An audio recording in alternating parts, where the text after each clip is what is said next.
글을 하나 읽어드리겠습니다. 어느 날 어린 딸이 엄마에게 물었다. 뭐 하세요? 엄마가 말했다. 수지야, 이웃집 아줌마가 딸을 먼저 천국에 보냈잖니? 지금 아무것도 할 일이 없을 거야. 그래서 그분에게 드릴 음식을 준비하고 있어. 너도 그분을 위해 할 수 있는 일을 생각해봐. 그 말을 듣고 딸은 무엇인가를 잠시 생각한 후 곧 일어나 이웃집으로 가서 벨을 눌렀다. 이웃집 아줌마가 눈이 충혈된 채 나와 말했다. 수지구나, 어떻게 왔니? 수지가 말했다. 우리 엄마가 아줌마가 마음에 상처를 입었는데 그 상처가 아물도록 좋은 일을 하래요. 그래서 이것을 가져왔어요. 상처에 붙이세요. 그리고는 일회용 반창고를 내밀었다. 그때 이웃집 아줌마가 수지를 품에 안고 말했다. 고맙다. 이것을 붙이면 내 상처는 곧 낫게 될 거야. 그 일로 이웃집 아줌마가 큰 힘과 위로를 얻었다. 이 어린 아이가 자기가 아플 때마다 엄마가 일회용 반창고를 준 것 같아요. 우리가 흔히 데일밴드라고 말하는 이 밴드를 주니까 아픈 데가 다 나았다는 거예요. 옆집 아줌마가 어린 딸을 잃고 슬픔에 빠져서 마음 아파하니까 그거 하나 들고 가서 아줌마 이거 한번 발라보세요. 우리 엄마가 이거 바르면 다 나을 수 있대요. 라고 이 반창고를 줬다는 거죠. 거기에 큰 위로가 있고 또 힘을 얻었다는 얘기입니다. 우리 교회가 전도할 때 이 밴드를 나눠주는 것은 참 의미가 있다고 생각을 해요. 상처 입은 사람들의 마음을 치료하는 교회, 그런 의미가 아닐까 싶습니다. 얼마 전에 그런 얘기를 들었습니다. 우리 교회 가운데 어떤 한 분이 옆집의 아이들이 하도 밤새 기침을 해서 잠을 잘 수가 없더래요. 그래서 기침에 좋다는 베드로아지 지읍 2박스를 사가지고 그 집에 갖다 주면서 이게 기침에 참 좋대요. 아이들 한번 먹여보세요. 그리고 주고 왔다는 거예요. 다음 날부터 기침이 뚝 떨어지더랍니다. 두길교회 성도들 같으면 쫓아가가지고 시끄러워 잠 못 자겠다고 좀 조용히 하라고 하면 그랬을 거예요. 우리 한길교회에 이런 사람이 있다는 거 참 감사하고 또 자부심을 느낄 수 있는 대목입니다. 주님께서는 우리에게 그런 사명을 주셨습니다. 다른 사람을 위로하고 격려하고 상처 입은 사람들을 치료할 수 있는 그런 일이 우리에게 주어진 사명입니다. 주님께서도 그런 일을 감당하셨죠. 근데 우리는 오히려 상처를 위로하기보다는 상처를 주고 있으니 참 큰일입니다. 남 얘기가 아니라 제가 그렇다는 얘기입니다. 예수님께서 이 땅에 계시는 동안에 이제 마지막 클라이막스라고 할 수 있는 십자가와 부활을 앞두고 일주일 동안 있었던 이야기들을 아주 길게 기록하고 있습니다. 예수님께서 그 일주일의 시작을 예루살렘 입성으로부터 시작을 하죠. 예루살렘 성 안으로 어린 새끼 나귀를 타고 들어가십니다. 요한복음 12장 12절에 보면은 이렇게 그 대목을 기록하고 있습니다. 명절에 온 큰 무리가 예수께서 예루살렘으로 오신다는 것을 듣고 종려나무 가지를 가지고 맞으러 나가 외치되 호산나 찬송하리로다 주의 이름으로 오시는 이 곧 이스라엘의 왕이시여 하더라. 이렇게 기록되어 있습니다. 예수님께서 어린 나귀를 타고 예루살렘에 들어가시는데 많은 무리들이 종려나무 가지를 흔들면서 호산나라고 외쳤다는 것입니다. 호산나라는 말은 우리를 구원하소서, 우리를 불쌍히 여겨주시옵소서라는 외침입니다. 그래서 예수님의 부활을 앞두고 일주일 전을 가리켜 종려주일이라. 오늘은 바로 그 종려주일입니다. 종려나무 가지를 흔들면서 왕을 맞이하듯이 예수님을 맞이했다는 뜻이죠. 그렇게 주님을 기쁨으로 왕을 맞이하듯이 맞이했던 사람들이 순식간에 며칠 되지 않아서 돌변합니다. 23장 21절 말씀 보면은 십자가에 못 박으라. 빌라도가 말하죠. 예수를 어떻게 할까 물었더니 그들은 소리질러 이르되 그를 십자가에 못 박게 하소서, 십자가에 못 박게 하소서 하는지라. 예수님을 향해서 종려나무 가지를 흔들고 호산나를 외쳤던 무리들이 순식간에 돌변했습니다. 저 인간을 십자가에 못 박아라. 저놈을 십자가에 못 박으라. 예수를 이용해서 한몫 챙기려다가 더 이상 그것이 불가능하게 되자 돌변했습니다. 제자들은 서로 높은 자리에 앉겠다고 서로 다투다가 예수께서 십자가에 못 박히는 것을 보고 뿔뿔이 도망가고 말았습니다. 그들은 예수님을 왕으로 맞이했지만은 그 왕이 예수님이 생각하는 왕과 다른 왕이었습니다. 마치 그리스도라고 하는 그 호칭이 어떤 이들에게는 질병으로부터 구원, 정치적으로 로마로부터 구원자, 또 가난으로부터 구원, 다른 구원자를 생각했던 것처럼 이 왕이라는 것도 예수님이 생각하시는 만왕의 왕이 아니라 로마로부터 독립을 쟁취해서 이 나라의 새로운 왕으로 예수께서 등극하기를 바라는 마음으로 호산나를 외쳤던 것이죠. 우리를 구원하소서 했던 것도 로마의 압제로부터 유대 민족을 구원해 달라고 하는 그런 호산나였습니다. 동상이몽이라 그러죠. 똑같은 평상에서 잠을 자지만 다른 꿈을 꾼다는 얘기입니다. 각자 꿈을 꾼다는 얘기죠. 그래서 원래는 동상각몽이었답니다. 그것이 변해서 동상이몽. 같은 잠자리에서 잠을 자지만 다른 꿈을 꾼다는 얘기죠. 똑같이 예수를 그리스도, 메시아라고 부르지만은 각각 다른 메시아를 얘기하는 거죠. 예수님을 왕이라고 외쳤지만은 그들은 정치적인 왕, 경제적인 문제를 해결해 주는 그런 왕을 생각했습니다. 그러나 예수께서는 우리를 죄와 사망으로부터 구원해 주시고 온 세상을 다스리시는 만왕의 왕이십니다. 하늘과 땅의 모든 권세를 다스리시는 그런 왕이시죠. 그들이 갑자기 돌변한 것은 예수님이 자기 입맛에 맞지 않았던 거예요. 사람이 입맛에 맞지 않으면 뱉어버립니다. 달면 쓰고, 달면 삼키고 쓰면 뱉는다고 말하지 않습니까? 지난 금요일 아침에는 미국에 50년 동안 살다가 들어오신 목사님 한 분과 아침 식사를 하게 됐어요. 황태해장국을 먹는데 이분이 자꾸 이 반찬 중에 파김치만 가져가는 거예요. 그래서 어떤 분이 파김치를 한 접시 또 갖고 왔어요.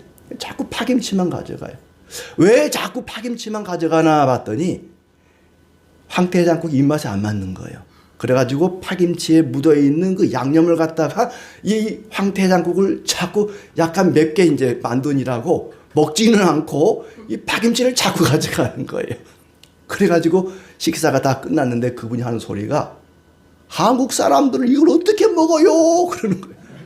아침 식사로 이렇게 먹는 걸 이해가 안 된다는 거예요. 준비하는 것도 시간도 많이 걸리고 어떻게 이렇게 냄새 나는 걸 아침부터 먹냐고. 어디 빵 좀 없냐 그래요. 빵. 그래가지고 가다가 파리 땡땡 거기 좀 들려가지고 빵 좀 사가고 싶대요. 거기 들렸더니 막 빵을 허겁지겁 먹는 거예요. 그래서 아이고 이제 좀 살겠다고. 어떻게 한국 사람들은 이런 걸 아침밥부터 먹냐고 그래요. 입맛에 안 맞는 거죠. 예수님이 하는 모습이 뭐 고난을 당하고 채찍질을 당하고 모욕을 당하고 조롱을 당하고 이게 입맛에 안 맞는 거예요. 그래서 십자가에 못 박으라. 우리가 원하는 왕은 이런 나약한 힘없는 왕이 아니다. 로마 군인들을 다 물리치고 온 세상을 호령할 수 있는 그런 힘과 막강한 군사력과 이 권세를 가진 그런 왕이어야지. 이런 비리비리한 왕은 우리에게 필요 없다. 예수를 십자가에 못 박아라. 그들이 생각했던 왕은 하나님이 생각하는 왕과는 전혀 다른 왕이었습니다. 왕이라는 건 뭡니까? 다스리는 사람 아니겠습니까? 예수님께서는 어떤 방식으로 다스리는 왕이신가? 예수님께서는 어떤 왕이었는가 하는 얘기입니다. 그 첫째는 겸손한 왕이십니다. 나귀를 타고 예루살렘에 들어가셨습니다. 예수님은 어떤 힘과 권력을 가지고 압제하고 폭력을 휘두르는 그런 왕이 결코 아니었습니다. 죽음으로 세상을 다스리는 왕이었습니다. 예수님의 죽음은 사람들의 죽음과는 차원이 다릅니다. 어떤 분이 아버지가 돌아가셨는데 수목장을 했대요. 수목장을 보니까 개인이 운영하는 경우도 있어요. 개인이 나무를 쭉 심어놓고 그 나무 밑에다가 유골을 이렇게 파묻는데 이 수목장 주인이 전화가 왔더래요. 아버님이 묻혀있는 이 나무가 시들어가니까 비타민제를 줘야 되니까 돈을 보내라 그러더래요. 아버지가 죽어서도 돈을 달라 그러시는구나. 아버지가 죽었는데 또 죽어간다고 비타민제 맞아야 된다고 돈 달라 그러더래요. 사람의 죽음은 그래요. 여러 사람을 힘들게 합니다. 그러나 주님의 죽음은 다릅니다. 주님이 죽으심으로 죽음을 이기시고 만왕의 왕이 되셨습니다.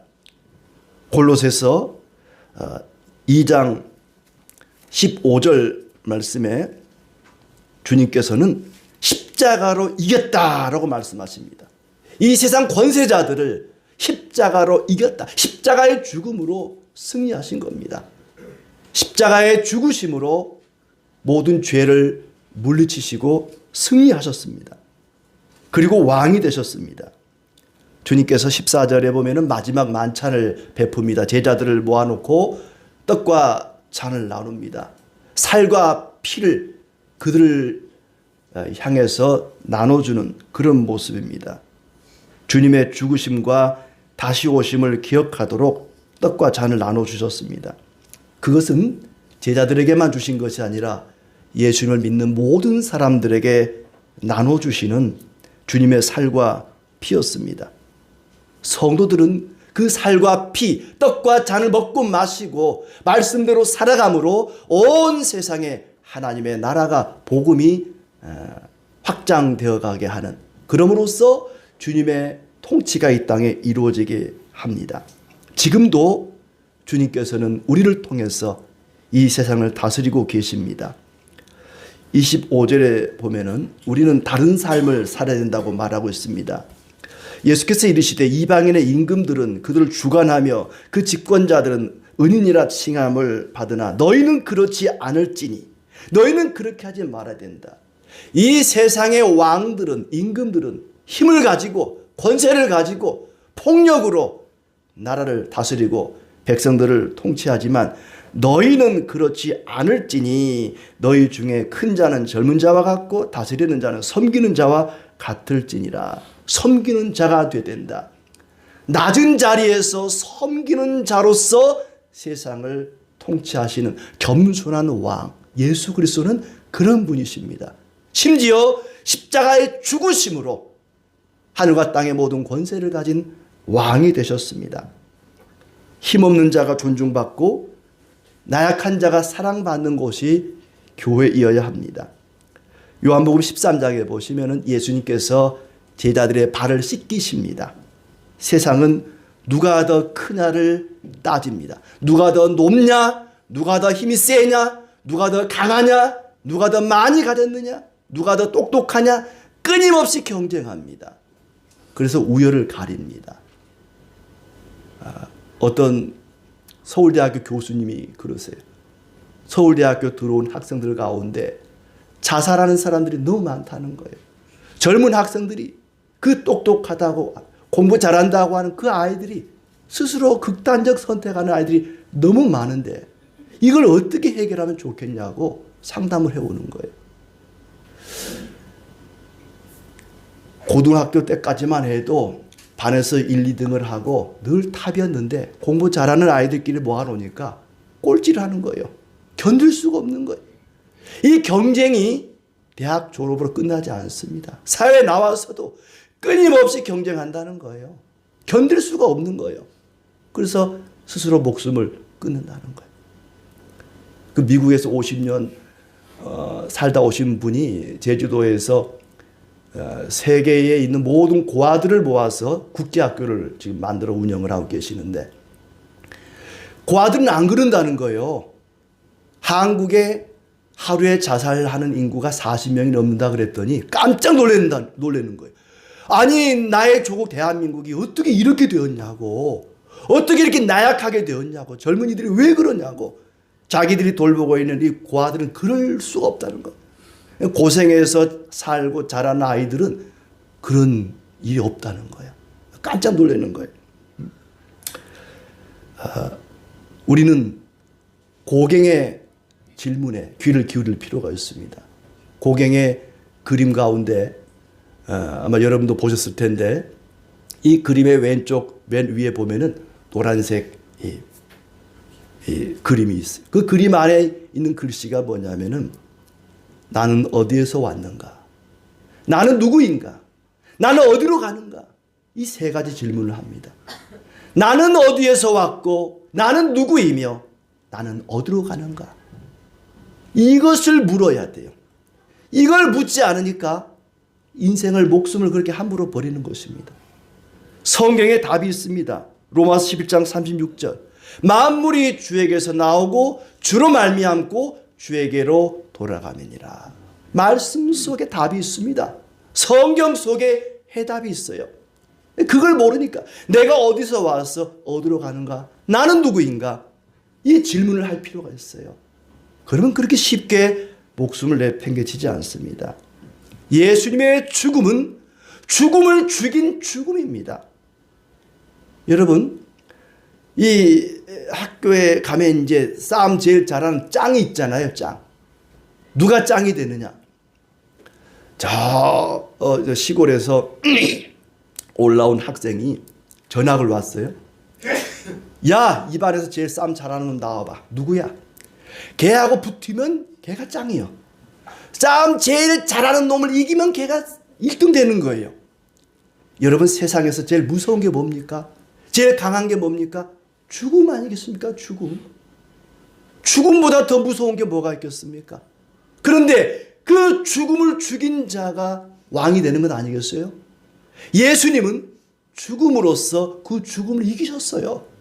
세상에서 가장 강하고 무서운 죽음을 이기셨으니 예수님이야말로 짱 아닙니까? 왕 아닙니까? 죽음은 우리의 태어남, 탄생과 마찬가지로 자연스러운 것입니다. 내가 원해서 세상 태어난 사람 있습니까? 하나님, 나 세상 태어나고 싶어요. 나 태어나게 해주세요. 그래가지고 태어난 사람이 있어요. 어쩌다 보니까 태어난 거예요. 자연스럽게. 죽음도 마찬가지입니다. 죽음도 자연스러운 것입니다. 죽음을 자연스럽게 받아들이면 되는 거예요. 그런데 죽음을 이길 수 있는 것이 딱 한 가지 있습니다. 죽음을 이길 수 있는 딱 한 가지 방법이 있습니다. 예수를 믿는 것입니다. 예수를 믿는 것입니다. 예수님이 죽음을 이기셨기 때문에 그 예수를 믿는 자도 죽음을 이기게 됩니다. 영원한 생명을 얻게 됩니다. 예수님은 죽음으로써 하늘과 땅의 모든 권세를 가진 왕이 되셨습니다. 바로 하나님께서 말씀하시는 왕은 정치적인 왕이 아니라 죄와 사망 가운데서 우리를 건지시고 온 세상을 다스리시는 하늘과 땅의 모든 권세를 가지신 왕이십니다. 또 한 가지, 예수님께서 왕으로서 이 세상을 무엇으로 다스리시는가? 기도로서 다스리십니다. 예수님께서는 지금도 기도를 통해서 이 세상을 다스리고 계십니다. 예수님의 죽으심에 사탄이 관여하게 됩니다. 마태복음이나 마가복음에는 그냥 가룟 유다가 예수님을 제사장들에게 넘겨줬다라고 되어 있는데 누가는 그렇게 말하지 않습니다. 그리고 요한도 마찬가지인데 3절에 보시면 유다에게 사탄이 들어가니 유다가 대제사장들과 성전 경비대들에게 가서 예수를 넘겨줄 방도를 의논했다 그렇습니다. 사탄이 들어갔다라고 되어 있어요. 요한도 마찬가지 얘기를 합니다. 사탄이 그 마음속에 그런 못된 마음을 넣어줬다라고 되어 있어요. 사탄이 예수님을 시험하는 그것이 누가복음 4장에 나오죠. 근데 그 시험이 끝난 다음에 이런 표현이 있어요. 사탄이 예수를 시험하고 얼마 동안 떠났다라고 되어 있어요.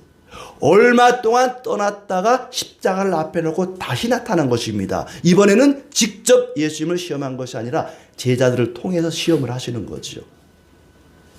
가룟 유다를 통해서, 그리고 베드로를 시험합니다. 아까 3절에 보면은 유다에게 사탄이 들어갔다 돼 있고 31절 말씀 보면 베드로도 마찬가지입니다. 시몬아 시몬아, 시몬은 베드로를 가리키죠. 보라, 사탄이 너희를 밀 까부르듯 하려고 요구하였으나, 그렇습니다. 사탄이 베드로까지 시험했다는 얘기입니다. 그들을 지옥으로 끌고 가려고 시험한 것이죠. 둘 다 예수님을 배반합니다. 가룟 유다는 예수님을 은 30냥에 팔아먹고, 베드로는 이제 뒤에 57절에 가서 보면은 예수님을 부인하죠. 예수님이 끌려가는 모습 보고는 너도 예수하고 한편이지? 너 예수 알지? 그랬더니 나 몰라요. 나 그 양반 모릅니다. 저 사람 누군지도 몰라요. 얼굴도 모르고 이름도 몰라요. 아무것도 몰라요. 3번씩이나 부인합니다. 예수님이 말씀하셨던 것처럼 닭 울리기 전에 내가 3번 나를 부인하리라 그랬는데 진짜로 3번 부인하게 됩니다. 그러니까 가룟 유다도 사단의 시험에 넘어졌고 베드로도 사탄의 시험에 넘어지게 되었습니다. 똑같이 둘 다 사탄의 손길이 뻗쳤던 것이죠. 그런데 결과는 달랐습니다.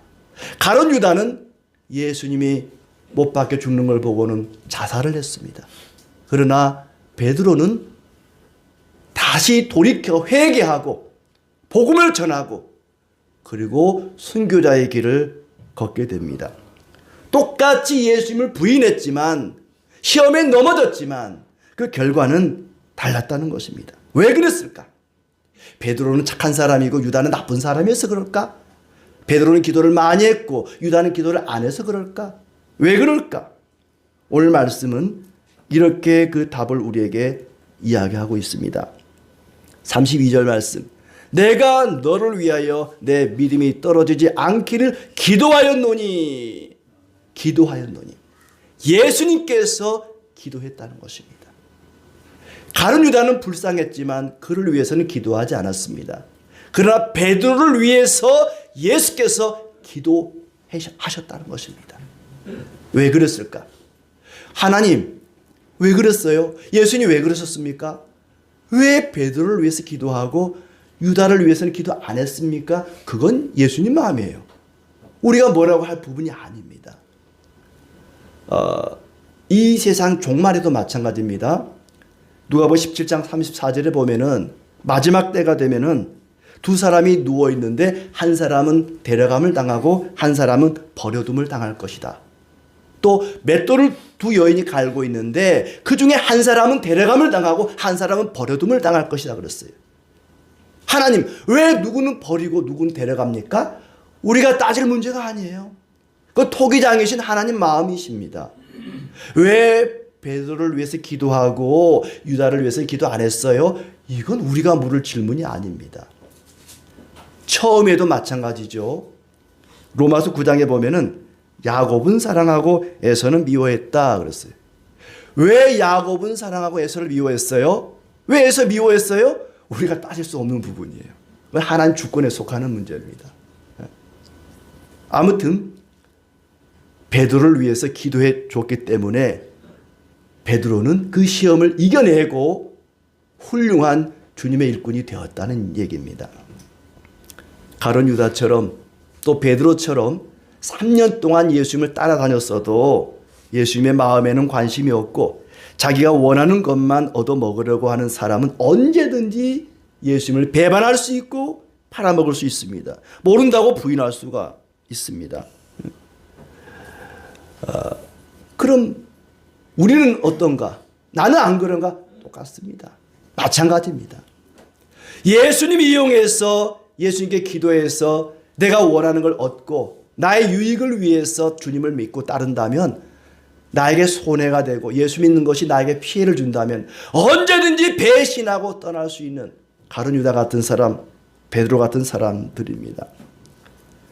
사탄이 왜 이방인이나 유대인 가운데 한 사람을 고르지 않고 예수님의 제자 가운데 한 사람을 통해서 배반하게 하셨을까? 그것은 예수님의 마음에 깊은 상처를 주기 위해서 그랬던 것입니다.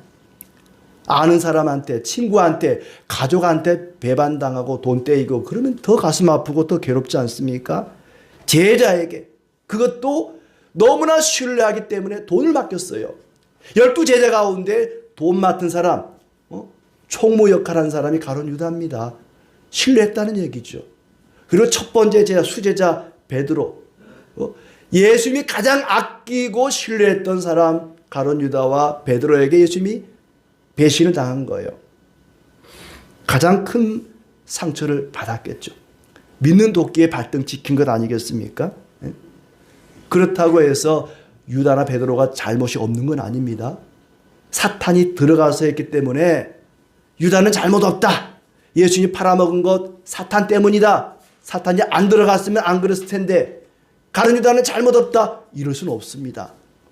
하와가 선악과 따먹었는데 사탄이 그런 의지를 줬다고 해서 모든 책임을 사탄에게 돌릴 수 없어요. 사탄은 그 사람에게 그런 의지와 그런 인식만 줬을 뿐이지 선악과를 따가지고 입속에다가 쑤셔 넣어준 건 아닙니다. 따먹은 건 하와 본인이에요. 본인 책임이에요. 가룟 유다 책임이고 베드로 책임 아니겠습니까? 그런데 베드로 보세요. 베드로는 자신만만했습니다.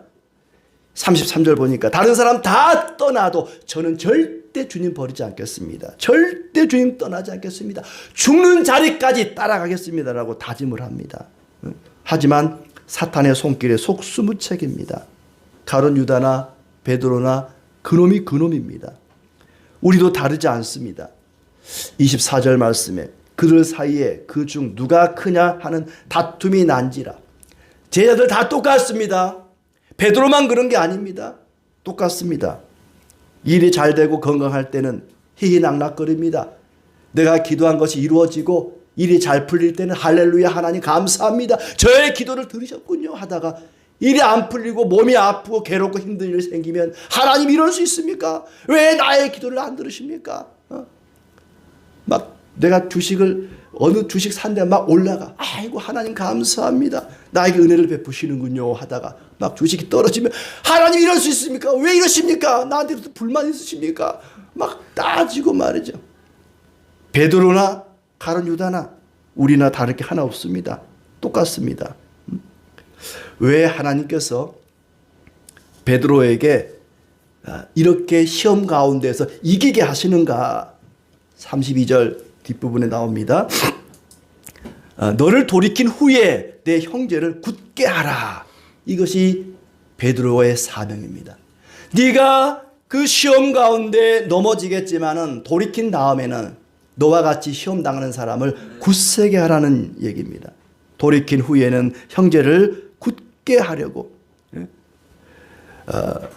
사람이 어떤 일을 겪어보지 않고는 그 사람의 마음을 이해하지 못합니다. 내가 어머니가 되고 나서야 어머니의 마음을 헤아리고 아버지가 되고 나서야 아버지의 마음을 헤아리는 것처럼 그 일을 겪어봐야 그 일을 겪는 사람의 마음을 헤아릴 수가 있죠. 우리는 절대 하나님의 마음을 헤아릴 수가 없습니다. 왜냐하면 우리는 하나님이 될 수가 없거든요. 어린 아이가 태어날 때 손을 펴고 태어날까요? 주먹을 쥐고 태어날까요? 주먹을 쥐고 태어나요. 주먹을 어떻게 쥐고 태어날까요? 네, 이렇게 쥐지 않고요. 이렇게 쥔답니다. 이렇게. 뱃속에 있어도 머리카락이 자라고 손톱 발톱도 자라기 때문에 이렇게 쥐고 태어나면은 나오는 과정 속에서 엄마의 몸에 상처를 입힐 수 있는 거예요. 하나님의 설계가 기가 막힙니다. 이렇게 쥐고 태어나게 한다는 거예요. 하나님의 그 마음을 우리가 어떻게 헤아릴 수 있겠습니까? 하나님이 될 수가 없기 때문에 우리는 하나님 아버지의 마음을 다 헤아릴 수가 없습니다. 베드로가 시험에서 넘어진 다음에 다시 일어선 그 일로 인해서 너는 이제부터 너와 같이 시험에 넘어진 자들을 굳세게 하는 그 일을 감당하라고 사명을 주십니다. 네가 나를 모른다고 부인하겠지만 네가 다시 돌이킬 수 있도록 내가 기도하마 그러니 이제 시험에서 돌이킨 다음에 너와 같이 시험 당하는 자들을 굳세게 하는 그 일을 감당하라고 사명을 줍니다. 너처럼 사탄의 시험에 넘어진 형제를 굳세게 하라. 주님의 큰 은혜를 맛본 자로서 주위의 연약한 자들을, 연약한 형제들을 돌보라고 사명을 주신 것입니다. 그 일을 하라고 너를 위해 기도하고 너에게 은혜를 베풀 것이다. 시험에 빠진 자들을 일으켜주고 그들을 이끌어주도록 우리를 위해서 주님은 기도하십니다. 약자 위에 군림하라고 주어진 권력을 휘두르라고 주어진 것이 아닙니다. 우리가 누군가를 위로하고 격려하고 힘을 줄 수 있다면 그것은 우리를 위해 기도하시는 주님 덕분입니다. 베드로는 자기가 대단한 믿음과 용기가 있다고 착각했습니다. 그러나 우리를 위해서 기도하시는 주님의 기도가 없다면 우리는 아무것도 할 수가 없습니다. 어떤 사람은 그래요. 만나면 목사님이 기도해 주셔가지고 제가 잘 됐어요. 몸이 나았어요. 목사님이 기도해 주셔가지고 이렇게 일이 잘 풀렸습니다라고 얘기해요. 틀린 말은 아닙니다. 제가 기도하지요. 그러나 제가 기도해서 잘 된 게 아닙니다. 예수께서 기도해 주셔서 잘 된 것입니다. 여러분이 잘 되는 것은 주님이 기도해 주시기 때문입니다. 그 주님께서 지금도 저와 여러분을 위해서 기도해 주고 계신다는 것입니다. 예수 그리스도는 십자가의 죽으심으로 우리를 구원하시고 우리의 믿음이 떨어지지 않도록 지금도 기도하십니다. 69절 말씀해 보시면은 예수님께서 장차 어떻게 되실 건가를 말씀하십니다. 인자가 하나님의 권능의 우편에 앉아 있으리라. 하나님의 우편에 앉아 있게 될 것이라고 말합니다. 그러면 그 예수님이 하나님 우편에 앉아서 뭘 하실까요? 로마서 8장 34절에 말씀하십니다. 우리가 잘 아는 대로 그리스도 예수시니 그는 하나님 우편에 계신 자요 우리를 위하여 간구하시는 자시니라. 하나님 보좌 우편에서 지금도 우리를 위해 간구하십니다. 베드로를 위해서 기도했던 것처럼 우리를 위해서 예수님은 지금도 기도하고 계십니다. 베드로가 왜 예수님을 모른다고 부인했을까요? 예수님이 하고 있는 꼴이 왕 같지 않은 거예요. 이리저리 끌려다니고 조롱받고 채찍질을 당하고 부끄러움과 굴욕을 당하는 그 모습 보고는 왕이 왜 저래? 왕 같지 않은 거예요. 왕으로 인정하고 싶지 않은 것입니다. 예수님께서 죽음을 앞두고 이 말씀을 하십니다. 얘들아, 내가 없더라도 너희를 위해 기도함으로 함께 할 것이니 기도로 너희와 함께 할 것이니 용감히 고난을 받고 기꺼이 죽음의 길을 가라고 말씀하는 것입니다. 성도에게도 끊임없이 시험이 다가옵니다. 좌절하게 하고 낙심하게 하고 염려하게 하고 절망케 합니다. 우리가 좌절과 절망 속에서도 다시 일어날 수 있는 것은 바로 우리를 위해서 기도하시는 예수님의 기도 덕분입니다. 예수님께서는 기도를 통해서 우리를 보호하시고 우리의 믿음을 유지시켜 주십니다. 베드로는 주님의 분부하심을 따라 그 이후에 시험에 빠진 자들을 격려하고 위로하고 돕는 역할을 감당합니다. 그래서 베드로전서 5장 8절에 말씀하시죠. 근신하라 깨어라 너희 대적 마귀가 우는 사자같이 두루다니며 삼킬 자를 찾나니. 자기 경험이거든요. 마귀가 우는 사자처럼 굶주린 사자처럼 지금도 너희를 잡아먹으려고 돌아다니고 있다. 너희는 믿음을 굳건하게 하여 그를 대적하라. 이는 세상에 있는 너희 형제들도 동일한 고난을 당하는 줄 알미라. 마귀를 대적하라. 너희 믿음을 굳게 하라 그렇습니다. 그 믿음을 위해서 믿음이 떨어지지 않게 하기 위해서 예수님이 기도해 주셨거든요.